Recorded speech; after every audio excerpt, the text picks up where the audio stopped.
ये तीन बातें आपके चित्त में हों तो आप भक्ति पथिक हो। सबसे पहले जग की सेवा, तो व्यासपीठ से हम जग की सेवा कर ले रहे हैं, पर दूसरा काम हमसे नहीं हो पा रहा था, खोज अपनी, वो एकांत में ही होता है। समाज में बैठ करके अपनी खोज नहीं होती, दूसरों की खोज चलती रहती है। ये तो ऐसा है, ये तो वैसा है, इसके अंदर तो क्रोध है, इसके अंदर काम है, इसके अंदर लोभ है, इसके अंदर मोह है। एकांत में जब व्यक्ति बैठता है तो दो काम होते हैं, या तो वो विषय का चिंतन करेगा या अपने अवगुणों का चिंतन करेगा। इसलिए हमारे शास्त्रों में एक बात और आचार्य चरण कहते हैं कि आपका भजन कितना आपके जीवन को लग रहा है, ये एकांत में बैठ के पता चलेगा।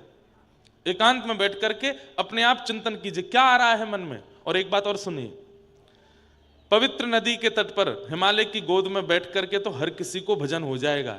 अपने घर के कमरे में बैठ करके, बिस्तर पर बैठ करके अकेले बैठ के चिंतन करो, वहां यदि विषय चिंतन हो रहा है तो इसका मतलब आपका भजन उचित नहीं है। एकांत में स्वयं से पूछिए क्या आता है मन में भाव, किसके प्रति क्रोध, किसके प्रति काम, किसके प्रति इच्छा, ईर्ष्या, लोभ, ये सब यदि एकांत में उत्पन्न हो रहा है तो उसका मतलब भजन नहीं है आपका। तो जग की सेवा खोज अपनी प्रीत हरि से कीजिए। जिंदगी का राज है यह जानकर जी लीजिए, जिंदगानी का खिला मधुवन किसी का है दिया, मैं नहीं मेरा नहीं यह तन किसी का है दिया। बहुत सुंदर पद है, पूज्य पिताजी महाराज अपनी कथा में गाते हैं। मैं नहीं मेरा नहीं यह तन किसी का है दिया, जो भी अपने पास है यह धन किसी का है दिया।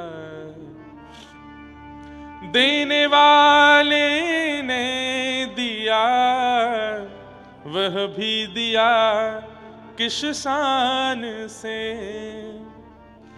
देने वाला हमेशा देने में कुछ ना कुछ कंजूसी जरूर करेगा, लेकिन ठाकुर जी ने देने में बिल्कुल कंजूसी नहीं करी।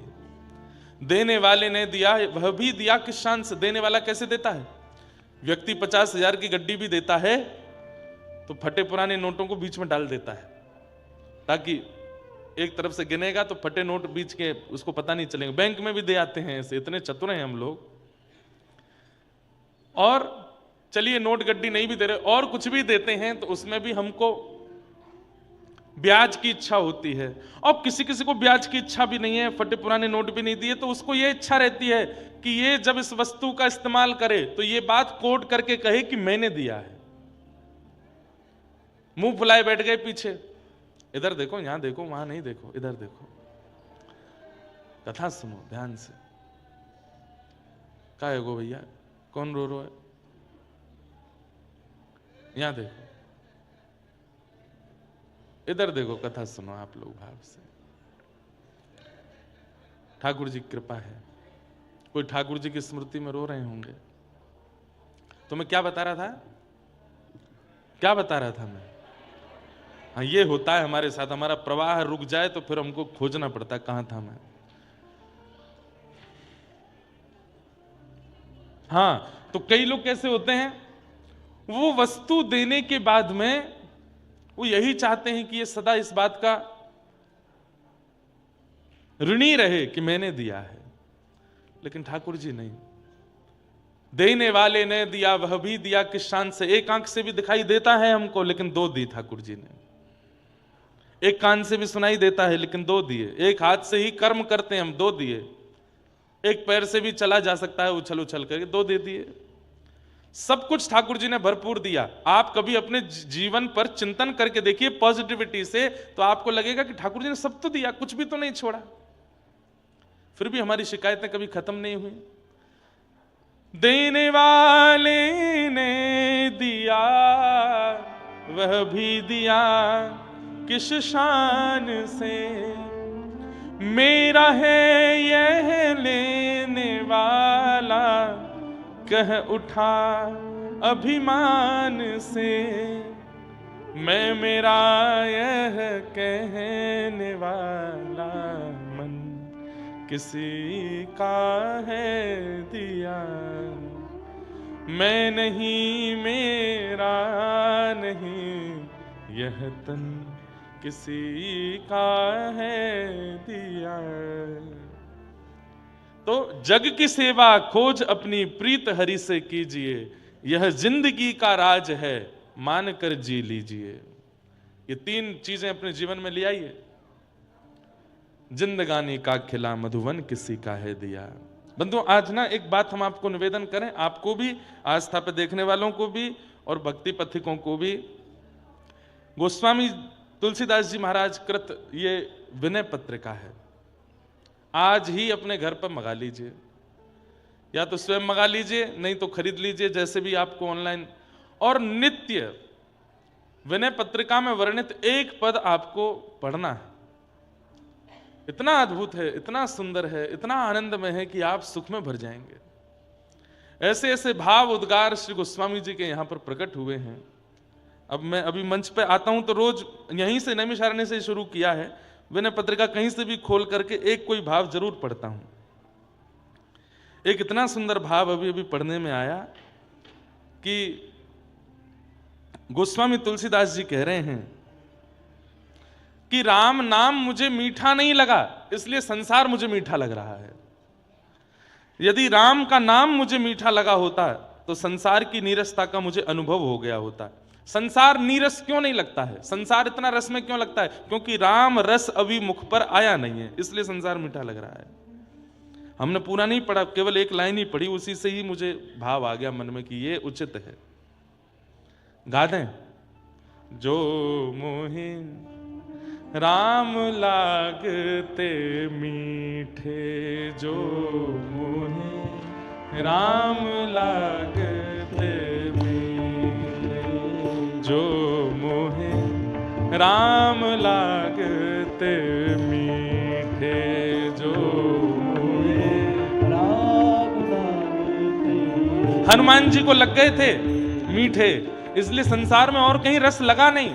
लंका क्यों जला दी हनुमान जी ने? क्योंकि जब लंका गए तो लंका जाकर के जब लंका को देखा, इतनी सुंदर ही लंका, ऐसे सुंदर रोड, ऐसे सुंदर उसके मकान, ऐसे सुंदर चौबारे, ऐसी सुंदर अटारियां, ऐसे सुंदर शिखर, सब कुछ इतना सुंदर था। सब कुछ सुंदर देखने के बाद में हनुमान जी ने मन में विचार किया, पूरी लंका इतनी सुंदर है पर राम विहीन है, राम नहीं है यहाँ पे। अकेले विभीषण जी का घर बचा, बाकी पूरी लंका जला दी। बोले जो राम विहीन है उसको राख होना ही पड़ेगा, मुझे वो प्रिय नहीं लगेगा जो राम विहीन है। हम आप अगर हनुमान जी की जगह गए होते कहीं दुर्भाग्य से, तो हम लंका में ही जाकर के रावण का ही पक्ष ले लेते, बोले कि हमने राम जी छोड़ दिया, अब तुम्हारे साइड के हैं हम। वो तो बढ़िया हुआ कि हनुमान जी गए, क्यों? उनको राम विहीन हर वस्तु नीरस लगती है। और हम आप सब लोगों को संसार में इतना रस क्यों आता है? क्योंकि राम अभी मीठे लगे नहीं हैं। जो मोहे राम लागते मीठे, जो मोहे राम लागते मीठे। तो क्या होता? तो नवरस 60 रस, रस अनरस, तो नवरस 60 रस, रस अनरस। नवरस 60 रस, सबका रस बेरस लगता यदि राम जी का रस मुख को लग गया होता तो नवरस 60 रस, रस अनरस, तो नवरस 60 रस, रस अनरस। वे जाते सब सीठे, वे जाते सब, जो मोहे राम लागते मीठे, जो मोहे राम लागते मीठे, जो मोहे श्याम लागते मीठे, जो मोहे श्याम लागते मीठे। हे तुलसीदास प्रभु सो एक ही बल, तुलसीदास प्रभु सो एक ही बल, तुलसीदास प्रभु सो एक ही बल, तुलसीदास प्रभु सो एक ही बल, वचन कहत अति डीठे, वचन कहत। तुलसीदास जी कह रहे हैं मैं ढीठ होकर के राम जी से एक ही बात कहना चाहता हूं, तुलसीदास प्रभु सो एक ही बल, एक ही बल चाहिए। वचन कहत अति ढीठे, ढीठ होकर के कह रहा हूं क्या? नाम की लाज राम करुणा कर, राम की लाज राम करुणा कर, नाम की लाज राम करुणा कर, नाम की लाज राम करुणा कर, कहीं न दिए कर चीठे, कहीं न कर चीठे, ओ कहीं न दिए कर चीठे,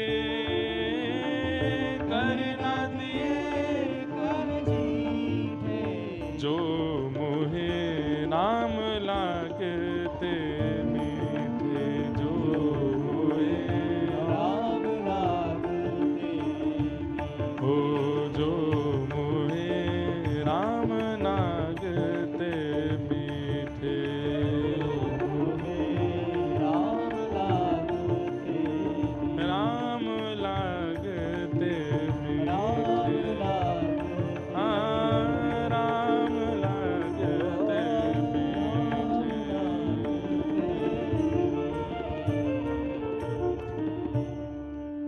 जो मोहे राम लागते मीठे। हमारे व्रज के श्री कुंभन दास, नाम सुना है, कथा में सुना। श्री कुंभन दास जी अपनी पत्नी के साथ पहली बार श्रीमद् वल्लभाचार्य जी के दर्शन करने के लिए गिरिराज जी गए।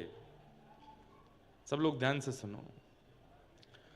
महाप्रभु श्री वल्लभाचार्य जी से शरणागति लेने के लिए गए, ब्रह्म संबंध लेने के लिए गए हैं। और जैसे ही महाप्रभु श्री वल्लभाचार्य जी का दर्शन किया, श्री चतुर्भुज दास, श्री कुंभन दास जी देख करके इतने आनंदित हो गए, चरणों में प्रणाम किया। प्रणाम करके महाप्रभु जी ने तुरंत दोनों की ओर देख करके कहा, पति पत्नी दोनों दंपति थे, क्या इच्छा है मन में? बंधुओं, कभी अगर संत जन, कभी भक्त जन, कभी भजनानंदी महात्मा आपके प्रणाम को स्वीकार करके या आपको देख करके ये कह दे क्या इच्छा है, तो कहीं ना कहीं अपने ऊपर प्रश्न चिन्ह उठाना, शायद मेरे अंदर कामनाएं बहुत हैं इसलिए उन्होंने ऐसा कहा। क्या इच्छा है मन में? कुंभन दास जी तो रोने लगे कि मैं इतनी इच्छाओं से युक्त हूं कि मुझे देखते ही कुछ बात नहीं करी। ये बोलने लगे कि क्या इच्छा है मन में बताओ। कुंभन दास जी तो हाथ जोड़ करके रुदन करने लगे। पत्नी उनकी ज्यादा भक्त नहीं थी, लेकिन बड़ी अच्छी थी, बुरी नहीं थी पर भक्त नहीं थी, सीधी सादी थी। कुंभन दास जी के कोई संतान नहीं थी, तो पत्नी ने जैसे सुना कि महात्मा कह रहे हैं क्या इच्छा है, तुरंत बोल पड़ी, संतान की कामना है, संतान नहीं है जीवन में, एक संतान हो जाए ऐसी कृपा कर दो। महाप्रभु जी वल्लभाचार्य जी हंसने लगे, बोले एक नहीं 7 होंगे, एक नहीं 7 होंगे। लेकिन ये बात सुनकर के कुंभन दास जी बड़े दुखी हो गए। अपनी पत्नी से कहने लगे तुमने क्यों मांगा?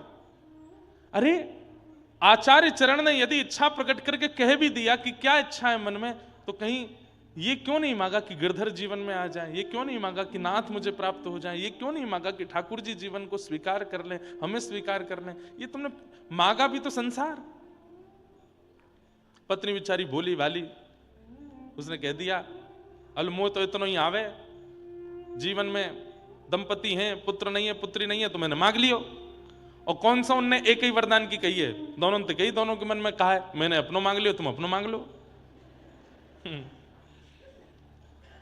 महाप्रभु जी बड़े प्रसन्न हुए, बोले अब इनकी इच्छा से पुत्र तो होगा, 7 संतान तो होंगी, पर कृपा कीजिएगा चाहे एक भी उनमें से पूर्ण शरणागत हो ठाकुर जी के, चाहे एक भी हो पर पूर्ण शरणागत हो, ठाकुर जी का भक्त हो। इतने अकिंचन थे श्री कुंभन दास जी। 7 पुत्र हुए उनके, लेकिन कोई पूछता कुमनदास जी कितने बालक हैं आपके, तो कहते 1.5 बालक है मेरे। बोले एक पूरा बालक है, क्यों? चतुर्भुज दास पूरा भक्त है, सुबह से शाम तक ठाकुर जी की आराधना करे, वो तो मेरा पूरा बालक है। और एक आधो बालक है। बोले क्यों? बोले मंदिर मंदिर ना जावे, कथा वथा नहीं सुने, पर गौ सेवा करे, हमारे आधो बालक है। तो पूरे कितने? बोले बाकी के मेरे पुत्र नहीं है। क्यों? बोले ना मंदिर जावे, ना कथा सुने, ना गैया सेवा करें, 1.5 बालक है मेरे। कृष्ण प्रिय लग गए हैं, राम प्रिय लग गए हैं, नाम प्रिय लग गया है, सत्संग प्रिय लग गया है, तो संसार नीरस लगेगा। हमको लगता है, कब लगता है पता है? जब कथा सुनते हैं उतनी देर नीरस लगता है। और जैसे ही कथा में 1 बजता है, कहाँ है भंडारा, कहाँ बनो है आज, कहाँ मिलेगो। 7 दिन तक तो यूं ही लगता रहेगा कि 7वां दिन नहीं आवे, कथा पूरी नहीं होवे, लेकिन 7वां दिन आते लगेगा चलें भैया वापस घर। हाँ भाई बेटा, 7 दिन के लिए दुकान तुम्हारे भरोसे छोड़ के गए, कितनी कमाई करी बताओ। आपकी स्थिति पर मैं आपको डांट रहा हूं नहीं, मैं अपने ऊपर भी कह रहा हूं, हम भी ऐसे ही हैं। हाँ, पर बहुत कथाएं कर करके थोड़े थोड़े कभी कभी बहुत ज्यादा नीरसता आ जाती है संसार के प्रति। लेकिन अभी अच्छे से ठाकुर जी प्रिय लगे नहीं है, इसलिए संसार की बहुत विषय स्थिति प्रिय लग रही है। पर राम जी से तुलसीदास जी तो हट करके कह रहे हैं कि जिस राम नाम को गा करके सबने आपके चरणों की प्राप्ति कर ली, बस वही मुझे दीजिए और कुछ नहीं चाहिए। तो बड़े मन के भाव हैं। कल हम लोग बड़े प्रेम और भाव से भागवत जी के द्वितीय दिवस में मंगलाचरण श्रवण कर रहे थे और भागवत जी के 3 श्लोकों का, प्रारंभ के श्लोकों का हमने श्रवण किया। अब आगे के प्रसंग में प्रवेश करते हैं, बड़े प्रेम और भाव से सब लोग श्रवण करेंगे। नैमिषे अनमिश्क्षेत्रे ऋषयः सौनकादयः सत्रं स्वर्गाय लोकाय सहस्त्र सम्मासत। नैमिषे अनमिश्क्षेत्रे, अनमिष किसको कहते हैं? बहुत ध्यान से सुनिएगा। नैमिषारण्य अनमिष क्षेत्र क्यों बन गया? बोले क्योंकि सूत जी महाराज जब सौनकादि ऋषियों के सामने बैठकर के कथा सुना रहे थे तो सारे 88,000 सौनकादि ऋषि अनमिष हो गए। अनमिष किसको कहते हैं? निमिष कहते हैं पलकों को, इनको निमिष कहते हैं। और देवताओं की पलक नहीं होती,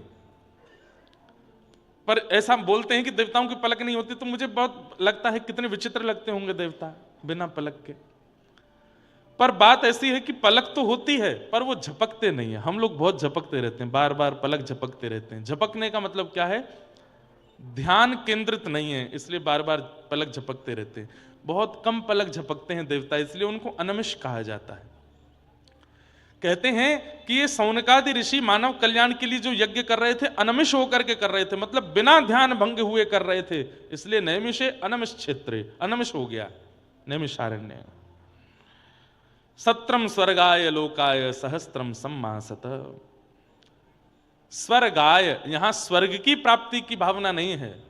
स्वर्ग भी जिस लोक का गायन करे, ऐसे वैकुंठ लोक की प्राप्ति हम मानवों को कैसे हो, उसके लिए वे सब यज्ञ कर रहे थे। तभी वहां सूत जी का आगमन हुआ और सूत जी से सौनकादि ऋषियों ने 6 प्रश्न किए। किम श्रेय शास्त्र सारः क स्व अवतार प्रयोजनम किम कर्म के अवतारस्य धर्मः कम शरणम गतः। ये 6 प्रश्न है। सबसे पहला, किम श्रेय, भगवान के अवतार का श्रेय किसको जाता है? ठाकुर जी किसके लिए अवतार लेते हैं? राक्षसों के लिए लेते हैं कि भक्तों के लिए लेते हैं? पहला प्रश्न। दूसरा प्रश्न, शास्त्र सारः क, हमारे हिंदू वैदिक सनातन धर्म में इतने शास्त्र हैं, इन सब शास्त्रों का सार क्या है? तीसरा प्रश्न, के अवतारश्च, भगवान के अवतार कितने हैं? चौथा प्रश्न, स्व अवतार प्रयोजनम, भगवान बार बार रूप क्यों बदलते हैं अवतार में, प्रयोजन क्या है? कभी राम बन के आते हैं, कभी कृष्ण बन के आते हैं, कभी परशुराम बन के आते हैं, कभी बराह बन के आते हैं, कभी नृसिंह बन के आते हैं, कभी कछुआ बन के आते हैं। इतने रूप क्यों बदलते हैं ठाकुर जी? जब सारे काम ठाकुर जी एक ही रूप में कर सकते हैं तो फिर बार बार रूप क्यों बदलते हैं? उनका प्रयोजन क्या है? किम कर्म, भगवान का कर्म क्या है? ठाकुर जी को कर्म गति तो होती नहीं, फिर उनका कर्म क्या है? और अंतिम प्रश्न, धर्म कम शरणम गतः, ठाकुर जी धर्म स्थापित करके गए। ठाकुर जी के जाने के बाद धर्म किसकी शरण में गया? कल रात्रि में हम जगन्नाथ मंदिर में बैठे थे, क्या अद्भुत वहां शास्त्रार्थ चल रहा था महापुरुषों में, और ऐसे ऐसे विषयों को लेकर के उनमें चर्चा चल रही थी कि सुनने वालों को बड़ा आनंद आ रहा था। हम 10-15 लोग ही बैठे थे वहां, खूब बढ़िया सुख मिल रहा था। और शास्त्र मंथन वहां हो रहा था, शास्त्रों के नए नए भाव वे कहीं से कुछ ना कुछ कहे जा रहे थे। ठाकुर जी ने ऐसा कैसे कर दिया, भगवान ऐसे कैसे हो सकते हैं, ये काम कैसे कर दिया, सब बातें कही जा रही थी। अच्छा आनंद सुख मिल रहा था। तो ये 6 प्रश्न हैं, इन्हीं 6 प्रश्नों में कथा सुनाई गई। पहला प्रश्न क्या है? किम श्रेय, भगवान के अवतार का श्रेय किसको जाता है? किसके लिए ठाकुर जी अवतार लेते हैं? भक्तों के लिए कि राक्षसों के लिए? भक्तों के लिए। ये तो आप बोल गए ऐसे ही, लेकिन ठाकुर जी की क्रियाओं पर जब दृष्टि डालते हैं तो फिर किसको मार? अघासुर मारो, बकासुर मारो, धनुकासुर मारो, अरिष्टासुर मारो। भगवान श्री कृष्ण ने जन्म लेते ही 6 दिन की अवस्था से ही मारना शुरू किया, पूतना के वध से प्रारंभ किया, शिशुपाल, दंत वक्र और जाने कहां कहां तक मारते ही गए। तो राक्षसों का वध कर रहे हैं? नहीं। मूल बात यही है कि ठाकुर जी भक्तों के लिए आते हैं। राक्षसों का वध वैकुंठ में बैठ करके भी किया जा सकता है, पर सबरी के बेर वैकुंठ में बैठ के नहीं खाए जा सकते, उसके लिए तो आना पड़ेगा। राक्षसों पर कृपा ये तो ठाकुर जी वैकुंठ में बैठे बैठे भ्रगुटी टेढ़ी कर करके भी कर सकते हैं, लेकिन गोपियों के घर के मक्खन को वैकुंठ से कैसे चुराएंगे? उसके लिए तो आना पड़ेगा। तो भक्तों के भाव की स्वीकृति के लिए ठाकुर जी का अवतार हुआ है, राक्षसों का वध प्रधानता नहीं है। किम श्रेय, तो श्रेय किसको जाता है? भक्तों को। भक्तों के लिए ठाकुर जी आते हैं। मेरे लिए आए हैं, आपके लिए आए हैं, हम सबके लिए ठाकुर जी इस धराधाम पर आते हैं, ताकि यहां लीला करके यहां के सुंदर स्थानों को पवित्र करके ठाकुर जी हम पर अनुग्रह कर सकें, इसलिए ठाकुर जी आए। एक बड़ी मधुर कथा है, मैं सुनाता हूं। एक तो आजकल ऐसा है कि हम कोई भी नई लीला कथा कुछ सुना देते हैं, वो इतनी ज्यादा सब सुन लेते हैं कि फिर कथा में हमको लगती है सुनी भैया, इसको क्या सुनाएं दोबारा। हमको आप लोगों ने ऐसा बांध दिया, हमको हर दिन पढ़ना पड़ता कुछ नया सुनाए, क्योंकि पूर्व की सुनी ली होगी। श्रीनाथ जी के मन में आई कि मैं चोरी करूंगा, फिर से चोरी करूंगा। 5000 वर्ष पहले ठाकुर जी ने चोरी करी थी ब्रजमंडल में, लेकिन वही ठाकुर जी जब 500 वर्ष पहले गिरिराज जी से श्रीनाथ जी के रूप में प्रकट भये और श्री गिरिराज जी के ऊपर विराजमान हो गए, तो सब दर्शनार्थी आते थे श्रीनाथ जी का दर्शन करने के लिए। लेकिन एक ब्रज की बड़ी भोली भारी गोपी आती और वो कहीं कथा सुन के गई। मैंने कहा ना कल भी, भोले भालों को ही मिलेंगे ठाकुर जी, चतुरों को नहीं मिलते ठाकुर जी। तो एक भोली भाली गोपी वो कहीं कथा सुनने गई, तो कथा में उसने क्या सुना कि व्रज की गोपियां अब मक्खन ही इसीलिए निकालती हैं कि कृष्ण चुराने आवे। वो जानबूझ करके मक्खन को ऐसे छीके पर टांगती हैं कि कृष्ण को हाथ पहुंच जाए और वो चोरी करके जाएं। संसार को तो ये दिखाती हैं कि हमको बहुत बुरा लगता है कि कृष्ण हमारे यहाँ चोरी करते हैं, पर जब मक्खन निकालती हैं तो मन में यही भाव रहता है उनके अंदर कि कन्हैया आवे, चोरी करके जावे, तभी हमको सुख मिलेगा। कभी मक्खन निकालते निकालते उसमें केसर पधरा देती हैं, कभी उसमें मिश्री पधरा देती हैं, कभी उसमें सुगंधित गुलाब जल पधरा देती हैं। क्यों? श्याम सुंदर आएंगे, पाएंगे तो उनको सुख मिलेगा। और जब चोरी करके ठाकुर जी चले जाते हैं तो शिकायत करने जाती हैं गोपियां यशोदा मैया के पास। वत्सान मुंचन क्वचित समय क्रोश संजात हास, मैया अपने लाला को समझा लो, बहुत बिगड़ गए ये। यशोदा मैया के सामने जाके इतनी क्रूर बन जाती हैं, और घर लौट करके जब आती हैं तो एक दूसरे से कहती आती हैं, अच्छा लगो ना। श्याम सुंदर को बुलाए करके जब यशोदा डांट रही, कैसा छोटा सा कितना मधुर लग रहा, कल के और बढ़िया वाला मक्खन निकालेंगी और ऐसी जगह धरेंगी कि खिड़की से सुगंधी चली जाए। अरे सुगंधी नहीं जाए तो ये बानर आदि देख करके जाके कृष्ण को संकेत कर दें कि वहां बहुत बढ़िया वाला मक्खन निकलो है लाला, वहीं चलेंगे चोरी करवे। ये गोपियां जानबूझ करके मक्खन निकालती हैं और ऐसी जगह रखती हैं कि ठाकुर जी चोरी करें, क्योंकि इनकी इच्छा है। अब यही कथा एक गोपी सुन रही थी, भोली भारी गोपी। उसने सुना कि गोपियां मक्खन इसलिए निकाल करके छीके पर रखती हैं कि श्याम सुंदर आवेंगे और चोरी करेंगे। आज उस गोपी के मन में आया 500 साल पहले इसी कलिकाल में, उसने आज तक तो मक्खन बिलोया था, दही बिलोई थी पति परिवार के लिए, लेकिन आज पहली बार बिलो रही है श्रीनाथ जी के लिए। और बिलोते बिलोते मन में भाव आ रहा है, ऐसा मधुर मक्खन है श्याम सुंदर, कभी मेरे यहां भी आके पाए के जाओ। सुंदर मक्खन को बढ़िया हंडी में लगायो, छीके पर रखो। अब चिंता कर रही है, छीको बहुत ऊंचो है, कहीं ऊंचे छीके को देख करके ठाकुर जी लौट तो नहीं जाएंगे। नहीं क्या को नीचे कर दूं, थोड़ा नीचे कर दे, नहीं और नीचे कर दूं। एक डंडा लेके आई, वहीं पास में धर दियो, मन करेगा तो यहीं फोड़ के खा लेंगे। आसपास कुछ ऐसी सामग्री रखी कि कहीं भागने की इच्छा करेंगे तो कोई सामग्री गिरेगी तो आवाज आएगी तो मुझको पता चल जाएगी कि आए थे। सब व्यवस्था ऐसी करी है कि श्याम सुंदर आम है। 1 दिन 2 दिन 3 दिन 4 दिन 10 दिन निकल गए, ठाकुर जी नहीं आए। कोई रात्रि में आवाज नहीं आई, छीको ज्यों को त्यों है, डंडा वहीं को वहीं रखो है। तो मन में विचार करने लगी, श्याम सुंदर आ नहीं रहे, ऐसा है सके इतने व्यस्त हैं, उनको पता नहीं होगी कि मैंने मक्खन निकालो, उनको बताया हूं। तो छीके को अपने सिर पर लेकर के मंदिर दर्शन करवे जावे, और दूर खड़ी खड़ी छीके को ऐसे ऊपर को मुख जो है ठाकुर जी की ओर करे, बढ़िया वारो मक्खन है लाला, धोरी गैया चर के आवे गिरिराज जी पे, ऐसी बढ़िया बढ़िया औषधि खा के आवे, और फिर बाकी औषधि पेट में जाए करके दूध बने, वासों में दूध निकालूं, दही जमाऊं, वहां से मक्खन निकालूं। मक्खन धरो है, यहां में केसर भी है, मिश्री भी है, लाला आजा। ठाकुर जी को जाकर के उसने ऐसा लोभ दिया कि सामने खड़े हुए श्रीनाथ जी के मुंह से लार टपकने लगी। और ठाकुर जी तो मूर्तिमंत खड़े हैं। कुम्भन दास जी ये सामने बैठ करके मंजीरा बजाए कीर्तन कर रहे थे ठाकुर जी का। कीर्तन करते करते इनकी नजर ऊपर गई तो मूर्तिमंत ठाकुर जी के जब होठों से लार टपकती भाई देखी, तो ये नीचे से देख करके बोले जय जय, कहा भयो? तो इशारे में बोले पर्दा कर तब बताऊंगा। पर्दा कियो, भीतर जाके पूछो कहा भयो जय जय। अब भीतर नहीं जाते थे, बाहर से ही दर्शन करते थे।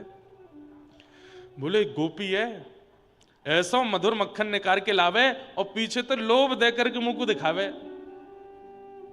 मेरा तो मन है रो बाकी आंखों मक्खन खा लो। अरे कौन सी गोपी मुझको पता बताओ, बात मक्खन मैं ले आऊंगो, और हमारी इतनी बड़ी रसोई घर है, यहां बढ़िया मक्खन निकलवाए के भोग लगवाए दूंगो। ठाकुर जी बोले वाह में स्वाद नहीं आवे। अरे कुम्भना तेने कभी चोरी को खायो है? कुम्भन दास जी बोले कभी अवसर नहीं मिला चोरी का खाने का, आपकी कृपा प्रसादी मिल जाती वही पा लेते हैं। बोले तो तू कैसे जानेगो कि चोरी को कैसे स्वाद हुए?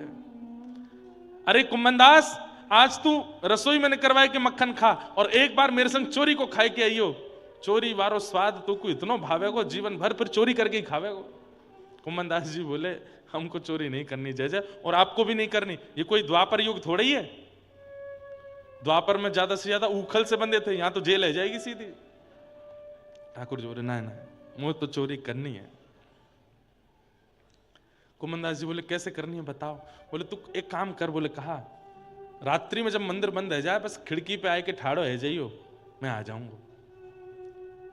बूढ़े बड़े बेचारे कुम्भन दास जी, रात्रि में मंदिर बंद हुआ। अब ठाकुर जी और कुम्भन दास जी के बीच की बात है, मंदिर में और किसी को नहीं पता। रात्रि में कुम्भन दास जी खिड़की के पास आए के ठाड़े है गए, इतने में ही खिड़की, छोटी सी खिड़की, वहां में से ठाकुर जी की पाग दिखाई दी।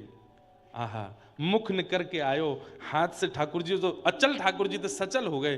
कुम्भन दास जी तो देख करके आनंदित हो गए। जय जय, इतनी उत्सुकता, इतने व्याकुल हो रहे हो मक्खन पाने के लिए। अरे तो ना पता मैंने सुगंधित मुंह को अनुभव है गयो, बहुत जोर को मक्खन है वहां गोपी के घर को पाके आऊंगा आज, और बहुत दिन है पायो ना तो चल मेरे संग। और यहाँ कंधा पे दोनों पैर लटका करके सिर पे हाथ धर के ठाकुर जी बैठ गए। कुम्भन दास जी ऐसे पैर पकड़ के ठाकुर जी को लेके जा रहे हैं। जय जय जानो कहाँ है? बोले आगे ते दाहिने मुड़ जा, सीधो चल, आगे एक पोखरा आवेगो, वह पोखर ते बाएं मुड़ जाइयो, पर मां सीधो चलियो, फिर एक पीपल को वृक्ष आएगो, बातें फिर दाएं।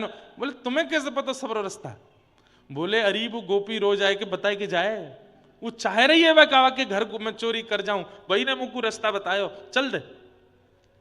कुम्भन दास जी के बीच बीच में आंसू आ जाते हैं, कितनी बड़ भागनी है वो गोपी जिसके घर ठाकुर जी स्वयं चोरी करने जा रहे हैं। प्राचीन घरों में छत होती थी पर आंगन के लिए खुली होती थी, आंगन में खुला रहता था। ठाकुर जी और कुम्भन दास जी ऊपर से भीतर आंगन में आए गए आंगन में आए करके धीमे धीमे ठाकुर जी देख रहे, कहाँ छीको? कुमनदास देखियो। कुमनदास जी बोले जय जय बोरो। बोले हाँ वही है, चल आजा, तू खड़ो है जा, तेरे कंधा पे मैं खड़ो है जाऊंगा, छीको हाथ में आ जाएगा, प्रेम से पाएंगे। कुमनदास जी खड़े हैं, ठाकुर जी के चरण पकड़ रखे हैं, ठाकुर जी खड़े है गए, छीको पकड़ करके ऊपर से मक्खन निकाल करके प्रेम से पा रहे हैं। कुमनदास जी बोले बहुत बढ़िया जय जय, अरे मैं आया हूं सहायक संग में मुकू पवाए दो नेक नेक। तो ठाकुर जी मक्खन निकाले, मुख से लगामे, और एक तो नवनीत और वहां में ठाकुर जी को अधनामृत चाट करके जो नेका हाथ में बच जाए, वाकु ठाकुर जी एक हाथ से छीका पकड़ के ऐसे नीचे करें, एक कुंभन आए मुंह खोल। अब मुंह तो पता नहीं चले तो कभी आंख में लग जाए, नाक में लग जाए, हाँ जे रो मुंह खोल ले याकू। अब कुम्मनदास जी मुंह खोलें तो ठाकुर जी अपने अपने भुजा से उनको मक्खन पवा रहे हैं। कुम्मनदास जी तो खो गए, मंत्रमुग्ध हो गए, सुध बुध नहीं रही कुम्मनदास जी को, लड़खड़ाने लगे चरण। ठाकुर जी बोले ए का कर रो एने धीमो खड़ा रहे। अरे जय जय, ऐसो अधरामृत दियो है आपने, अब पाम टिक नहीं रहे मेरे। अरे नेक देर और डटो रहे, नेक और खा लो फिर चल रहे। तो कुम्मनदास जी के मन में आई, मैंने इतने रूप देखे इनके, एक बार देखूं तो सही है चोरी करते हुए लगे कैसे हैं। तो जैसे ही अब कुम्मनदास जी तभी देखेंगे जब छोड़ के आगे चले जाएंगे।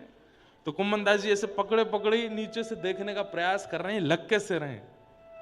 तभी देखी नाक पे मक्खन लगो, गाल पे लगो है, यूं लगो, और इतनी उत्सुकता से तत्परता से ठाकुर जी मक्खन निकाल रहे हैं, पा रहे हैं, खूब सुंदर सुंदर नेत्र बंद करके मधुर मधुर पा रहे हैं। ये छवि देख ही रहे थे, इतने बेसुध होकर के ठाकुर जी मक्खन पा रहे हैं कि धीरे धीरे ठाकुर जी की धोती खिसकन लगी नीचे। जैसे ही ठाकुर जी की धोती खिसकन लगी तो कुम्मनदास जी बोले जय जय। बोले हाँ, ने कहा देर में हरि नंगम नंगा हो जाएंगे, ने संभालो जय जय, संभालो संभालो संभालो। अब धोती नीचे खिसकी, कमर ते नेक नीचे आई, इतने में ही ठाकुर जी ने चतुर्भुज रूप धारण कियो, दो भुजा से धोती पकड़ी और दो भुजा से मक्खन पा रहे हैं। ऐसे चतुर्भुज ठाकुर जी के दर्शन आज तक कोई ने नहीं किए। कैसे हैं? दो भुजा से धोती पकड़ रखी है और दो भुजा से छीको पकड़ के मक्खन खाना नहीं रोकूंगा, चाहे धोती उतर जाए। कुम्मनदास जी के नेत्र सजल हो गए, और जैसे ही उस छवि को देखा, एक तो अधरामृत मुख में चला गया तो वैसे ही पाम नहीं ठहर रहे थे, अब चतुर्भुज रूप में ठाकुर जी की ऐसी लीला देखी, मक्खन के प्रति तत्परता देखी, और ऐसे धोती पकड़े ठाकुर जी, तो कुम्मनदास जी तो बेसुध हो गए। और जैसे ही बेसुध होकर के लड़खड़ाए, ठाकुर जी बोले कहा कर रहे हो, एक कुम्मना ने एक संभाल संभाल संभाल। इतने में तो ठाकुर जी हिले और छीके से मटकी नीचे गिरी, जोड़ते फूटी आवाज भई, पूरे घर के लोग उठ गए, चोर चोर चोर चोर चोर चोर। ठाकुर जी बोले भाजो यहाँ ते भैया, कल युग है, यहाँ अगर मैं चोरी कर तो पकड़ोगे तो बहुत बुरा हो जाएगा। ठाकुर जी तो तुरंत उछल कूद करके छत के लांग करके भाज गए। कुम्मनदास जी यूं ही खड़े हैं, क्या छवि, मुख पे मक्खन लगो है, नाक पे मक्खन लगो, आंख पे मक्खन लगो है, और बस यूं ही ठाड़े हैं। इतने में गोपी आई, माने लालटेन जलाई, बोले अरे बाबा मोड़ा तो शर्म नहीं आई है, इतने बुढ़ापे में चोरी कर भी आए हो यहाँ पे। लिए डंडा लेके महाराज कुम्मनदास जी में दो चार बार दर्द धर दिए। कुम्मनदास जी को दर्द नहीं है, रोए। कुम्मनदास जी ने थोड़ी देर बाद नेत्र खोले और वह गोपी को देख करके चरणन में प्रणाम करके, तू है सखी बड़ भाग बड़ी, नंदलाल तेरे घर आवत हैं, तू है सखी बड़ भाग बड़ी। अरे सखी तू कितनी बड़ी बड़ भागन है।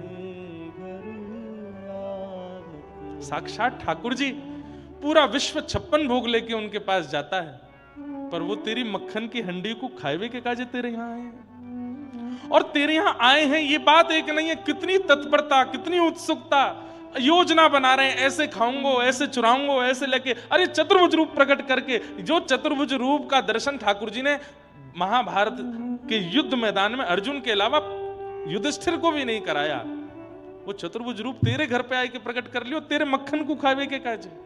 तू कितनी बड़ भागिन है।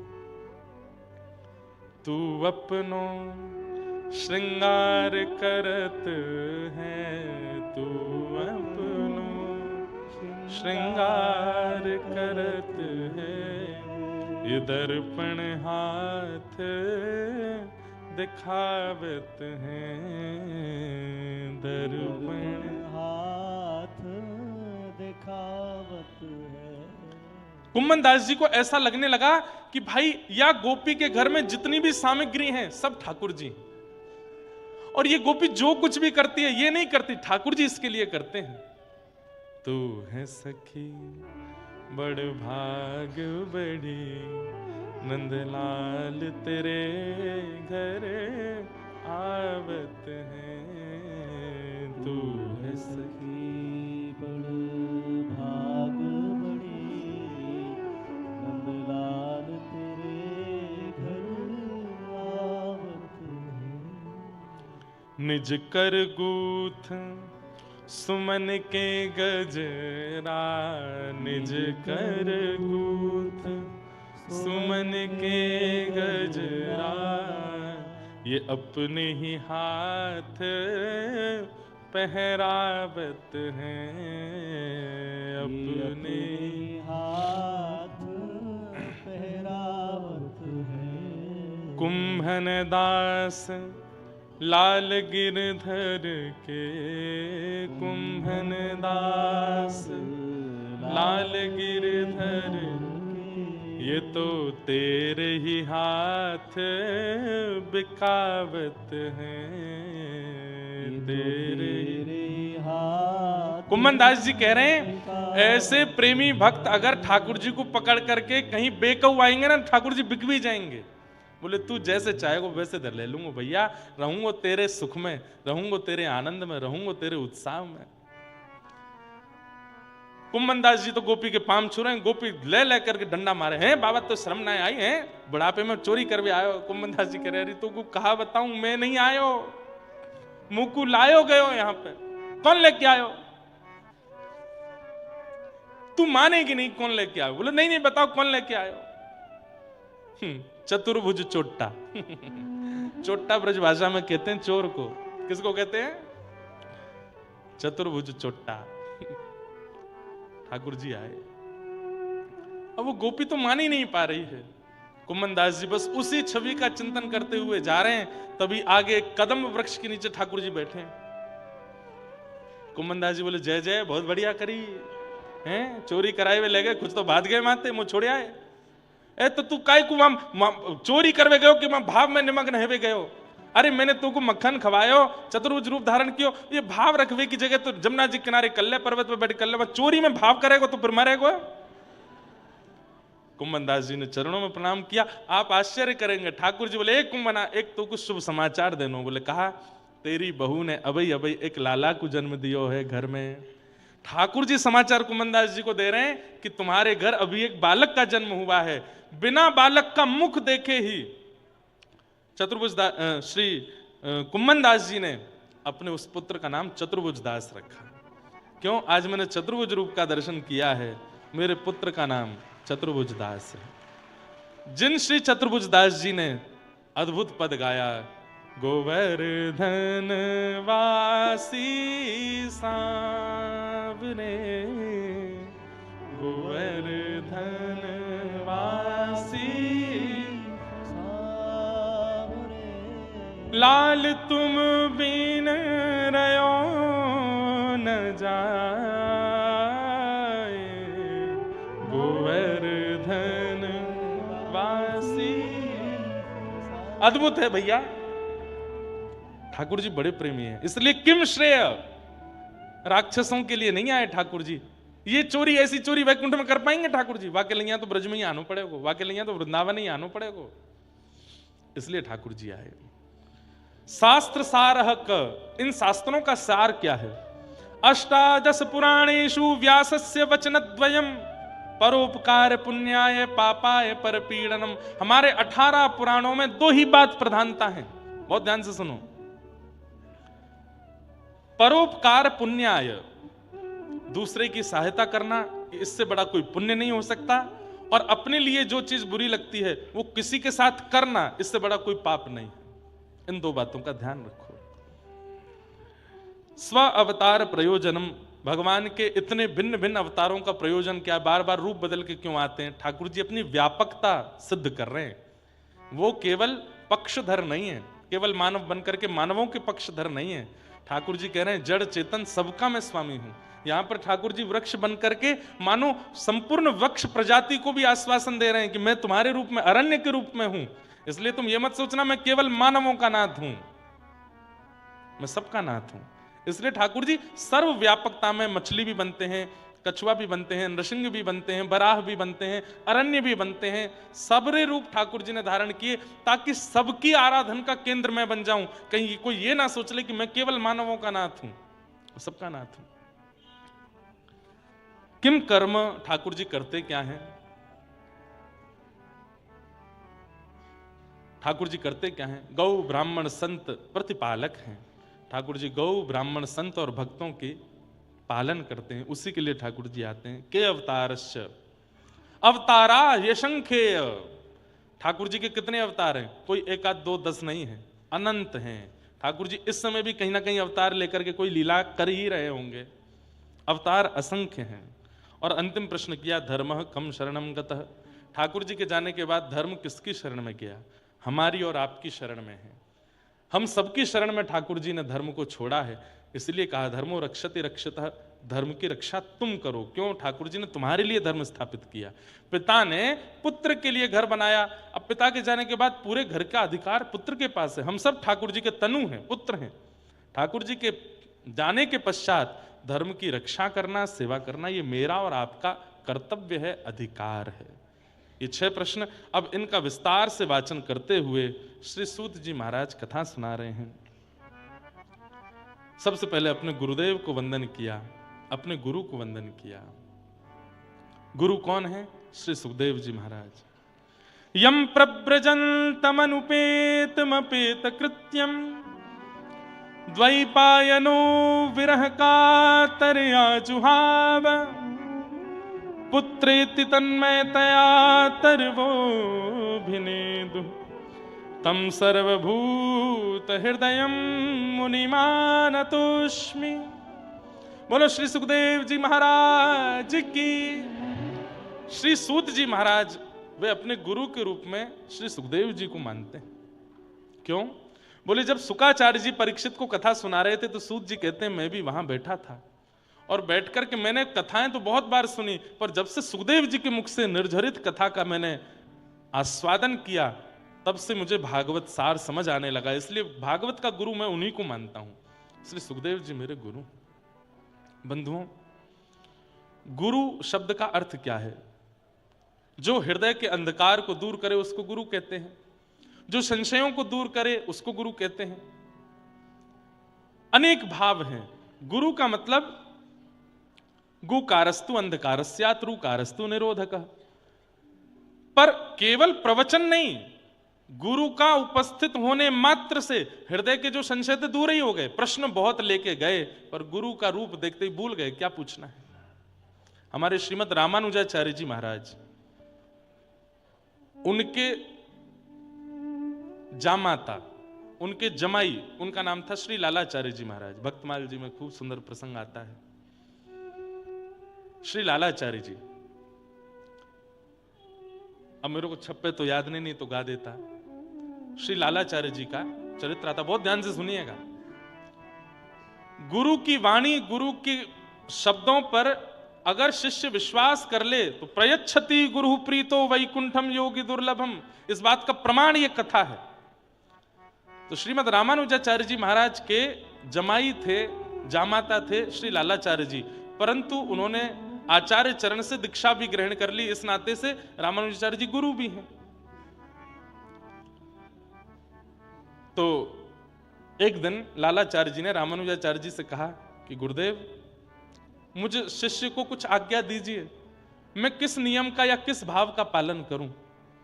तो रामानुजाचार्य जी ने कहा संतों को भगवान के समान मान करके उन संतों की पूजा वंदना किया करो। क्या कहा? संतों को भगवान मान करके उन संतों की पूजा वंदना किया करो। तो श्री लालाचार्य जी नीचे नजर करके बैठ गए, संकोच में आ गए। रामानुजाचार्य जी बोले क्या हुआ? बोले मैं झूठ नहीं बोलूंगा, बहुत बड़ी बड़ी बातें आपके सामने नहीं करूंगा, पर क्षमा करें, भगवान भगवान है, संत संत है, मैं संतों को भगवान नहीं मान सकता। तो रामानुजाचार्य जी को ये बात अच्छी लगी। बोले कम से कम कपटी तो नहीं है, झूठ तो नहीं बोलना मेरा, नहीं तो कई शिष्य तो ऐसे होते हैं, गुरुजी कुछ कह दें, हाँ हाँ गुरुजी जो आज्ञा, गुरुजी आपने जो कह दिया सो ठीक है, मन में भाव नहीं है, पर गुरुजी के आगे ऐसे दिखाएंगे कि गुरुजी जो कह दें सो स्वीकार है। पर श्री लालाचार्य जी ने अति दीनता पूर्वक निवेदन करते हुए चरणों में प्रणाम करके कहा, भगवान भगवान है, आपकी बात सत्य है गुरुदेव, मैं उस पर संशय नहीं कर रहा हूं कि संतों को भगवान नहीं मानना, संत भगवान ही होंगे, पर शायद मुझ में दोष है, मैं संतों को भगवान रूप में नहीं देख पाऊंगा, मुझ में दोष है, इसलिए आप कोई और आज्ञा कर दो। तो श्री रामानुजाचार्य जी बोले तो एक काम करो, संतों को भगवान नहीं मान सकते तो संतों को गुरु समान मानो, जो निष्ठा मुझ में है, जो श्रद्धा मुझ में है, जो समर्पण मुझ में है, वो निष्ठा समर्पण वो संतों में रखो। जैसे मेरे घर पर आने पर तुम मचल जाते हो, आनंदित हो जाते हो, चरण धोते हो आदि आदि, जो वैसे ही संतों को भी मेरा ही स्वरूप मान करके, गुरु स्वरूप मान करके आराधन करो। तो लालाचार्य जी सिर खुजाने लगे, थोड़े नीचे नजर करके बैठ गए। बोले क्या हुआ? बोले गुरु गुरु है, मैं एक गुरु को सब रूपों में नहीं देख सकता, यह भी मुझसे नहीं हो पाएगा। मुझे कान पकड़ के मैं क्षमा मांग रहा हूं, आपकी हां में हां बोलना चाहिए मुझे, पर मुझे मेरे मन पर विश्वास नहीं हो रहा है। मेरा मन मेरे गुरु की कांति को किसी और में कैसे देख सकता है? मेरे गुरु आप हैं, मैं सब में कैसे गुरु को देख लूं?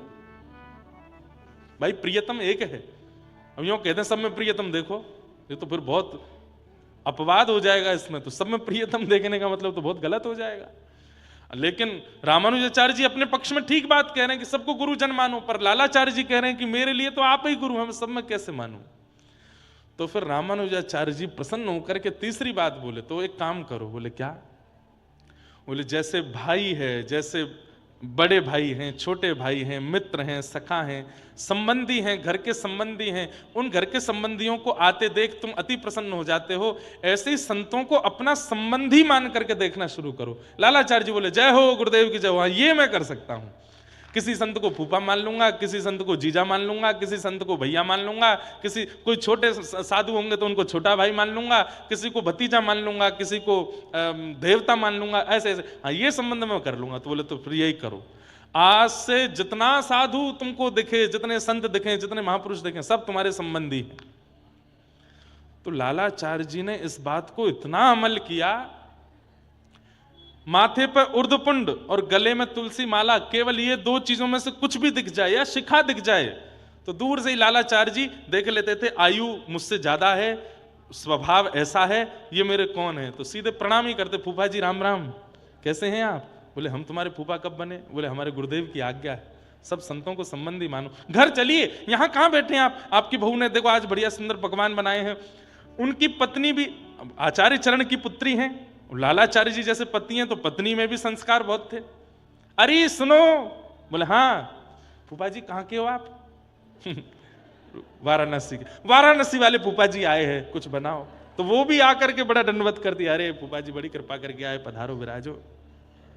कभी बड़े भैया आए, कोई दिखे कि कद काठी में बड़े हैं, थोड़े से जो है हठीले स्वभाव के हैं, भैया कितने दिन से आपकी प्रतीक्षा थी, आज मिले।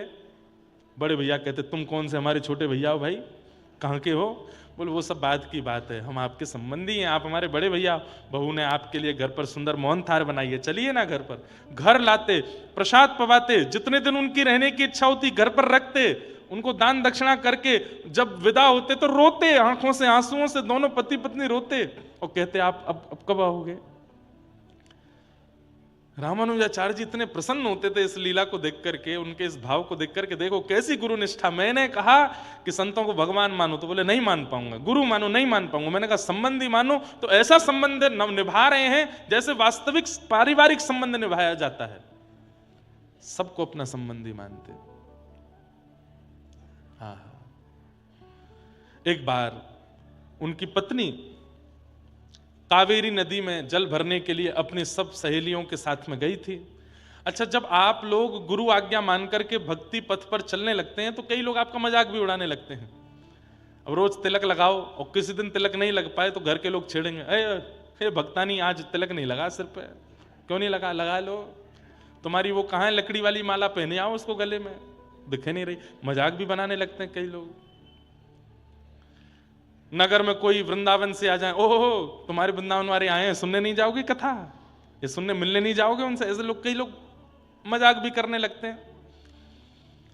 तो इतने में ही कावेरी जी में एक शव बहता हुआ जा रहा था, और वो शव मृतक शव तैरता है पानी के ऊपर, उस शव के गले में कंठी माला थी। तो संग में जो सहेलियां गई थी उन्होंने कही, अरे घूंघट कर ले। बोले क्यों? देख तेरे जेठ बहते हुए जा रहे हैं। जेठ क्यों कह दिया? क्योंकि गले में कंठी माला है। तू और तेरे पति तिलक और माला देख करके अपना संबंधी मानते हो ना, देख ये शव बहता हुआ जा रहा है, हो सकता है तेरे जेठ हो। पत्नी ने मजाक में नहीं लिया, दौड़ी दौड़ी गई और अपने पतिदेव से जाके कहा, आज अनर्थ हो गया। बोले क्या हो गया? बोले कावेरी जी में कंठी माला गले में धारण किए, और सब सहेलियां कह रही थी कि जेठ तो नहीं है, वो जा रहे हैं, छप्पे निकला है। आहा। 4 दिग्गज महंत, उनके विषय में ये सब भाव कहे। पहले सुना दें कथा, फिर उसके बाद छप्पे कहेंगे। तो कहा, क्या बता रहा था मैं? हाँ, तो शव बहता हुआ गया, तो पत्नी ने जाके श्री लालाचार्य जी से कहा।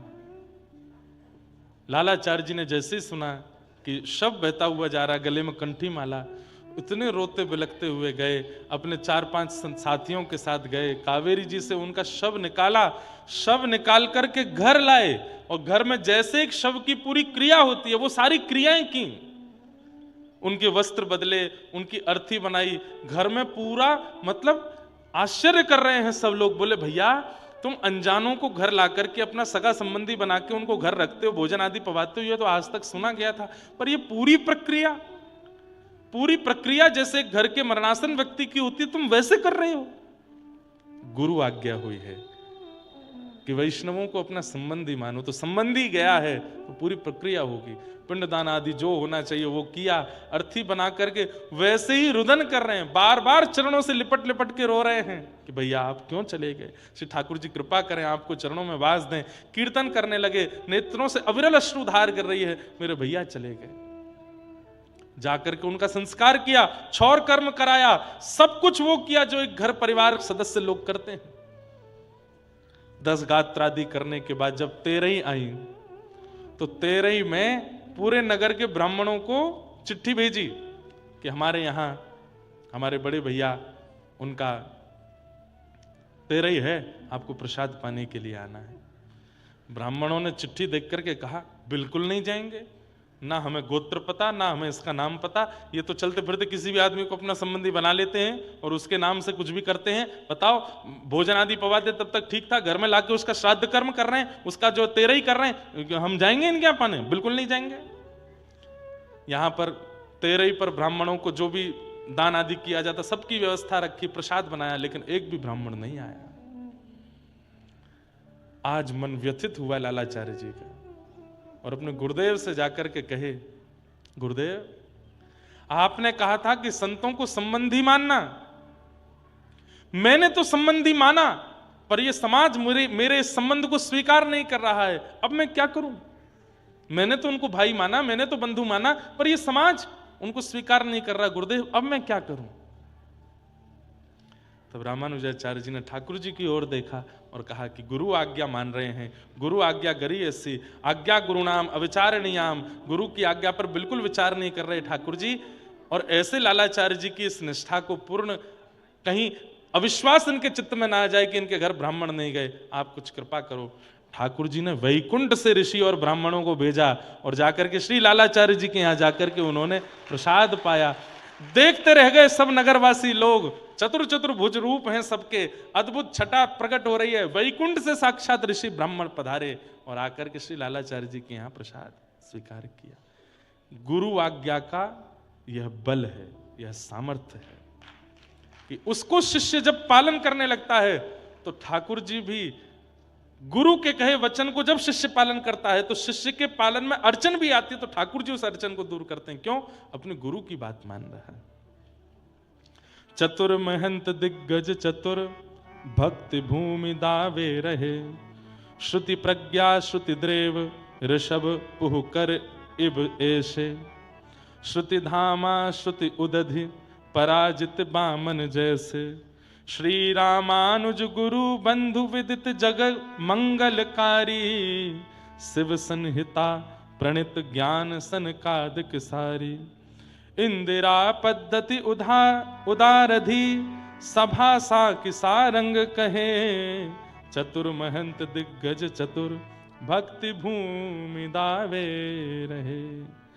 आचार्य जामात की कथा सुनत हरि होय रति। को मालाधारी मृतक भयो सरिता में आयो। दाह कृत्य जो बंधु न्योत सब कुटुंब बुलायो। नाक सको चहि विप्र तबई हरिपुर जन आए। जेवत देख सबन जात कहु नहीं पाए। लालाचारज लक्षधा प्रचुर भई महिमा जगित। आचारज जामात की कथा सुनत हरि होय रति। कहते हैं श्री नाभाजी कि लालाचार जामात, किनके जामात? श्री रामानुजाचार्य जी के जामात। इनकी कथा सुनने से हरि में रति होती है। क्यों? बोले को मालाधारी मृतक भयो सरिता में आयो। किसी के कंठ में माला थी, बहता हुआ जब आया। दाह कृत्य जो बंधु न्योत सब कुटुंब बुलायो। उसका दाह करके, उसका संस्कार करके पूरे कुटुंब को बुलाया, आमंत्रण किया, जैसे एक मृतक क्रिया में होता है। नाक सको चहि विप्र, सब अपने विप्र सोचने लगे, अरे किसी अनजान के यहां जाकर के हम पाएंगे, अनजान मृतक की तेरे ही पाएंगे, हमारा क्या होगा। तबई हरिपुर जन आए, तब हरिपुर से जन आए प्रसाद पाने के लिए। जेवत देख सबन जात कहू नहीं पाए। जब उनको जेवता हुआ देखा तब अपने ऊपर बड़ी लज्जा होने लगी सब लोगों को। लालाचारज लक्षधा प्रचुर भई महिमा जगत। तब श्री लालाचार्य जी पूरे जगत में उनकी महिमा हो गई। आचार्य जामात की कथा सुनत हरि हुए रति। बोलो सदगुरुदेव भगवान की, श्री भक्तमाल जी की जय हो। बड़ी कृपा आपकी। ये बढ़िया आज बैठ गए, आज ही हमको भक्तमाल जी की कथा याद आई। बढ़िया आपने सुंदर छप्पे भी दे दिया। गुरु के प्रति ऐसी निष्ठा होनी चाहिए। तेरी शरण में आके मैं धन्य हो गया।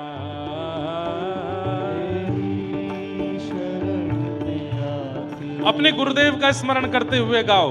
और कोई गुरु नहीं है तो कृष्णम वंदे जगत गुरु का स्मरण करो। तेरी शरण में आके मैं धन्य हो गया। तेरी शरण में आके धन्य हो गया। जन्मों की प्यास थी जो,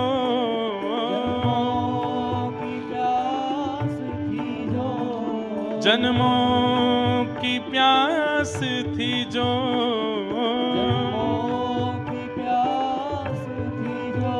संपन्न हो गया। तेरी शरण में आके मैं धन्य हो गया।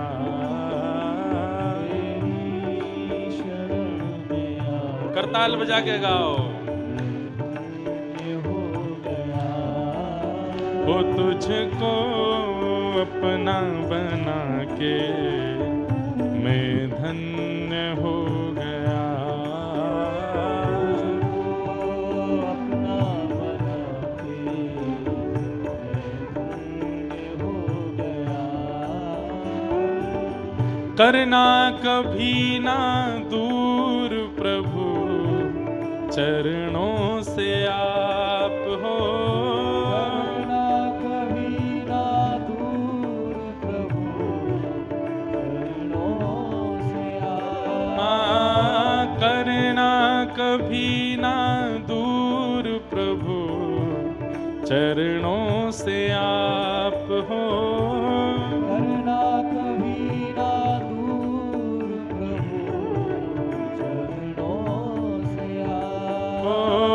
करना कभी ना दूर प्रभु चरणों से आप हो।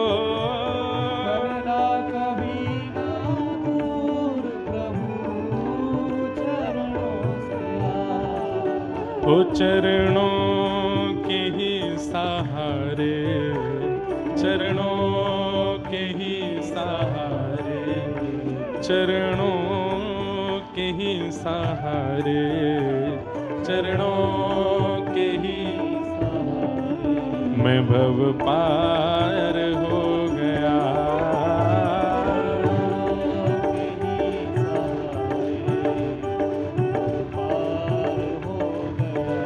ओ चरणों के ही सहारे भव पार हो गया।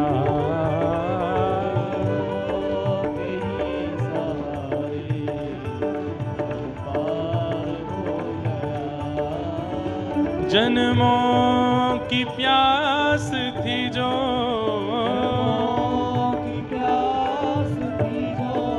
जन्मों की प्यास थी जो,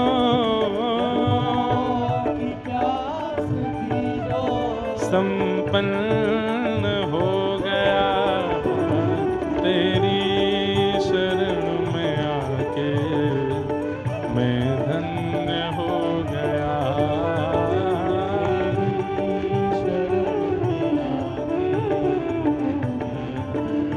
श्री सद्गुरुदेव भगवान